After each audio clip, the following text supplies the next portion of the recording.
Hello, everyone. This is Keith Jackson, and welcome to Jack's Math Notebook. Right now, we're going to work on the factors of 48.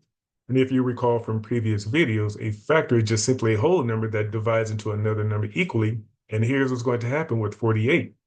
We know that 48 divided by 1 would give us 48, but 48 divided by 2 would give us 24. 48 divided by 3 would give us 16. 48 divided by 4 would give us 12, and 48 divided by 6 will give us 8, which means that 48 times 1 is 48, 24 times 2 is 48, 16 times 3 is 48, 12 times 4 is 48, and 8 times 6 is 48. And the reason for the redundancy is that we're going to need to know or be familiar with factors to help us simplify fractions, just like the one you see right over here.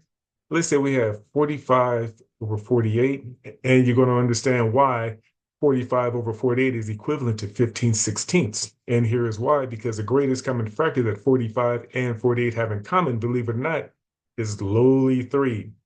3 is the greatest common factor that they have in common because we know that 45 divided by 3 will give us 15, and 48 divided by 3 will give us 16. And so our final answer is 15/16.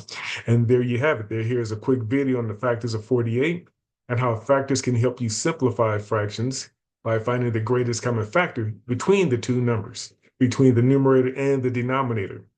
Right now, you have been given a lot of information. I wouldn't blame you if you need to pause the video to go over the factors of 48 or replay this video as many times you like to kind of gain a deeper understanding of factors in general. But in the meantime, please comment, share, like, and subscribe to Jack's Math Notebook for more content. Thank you and goodbye.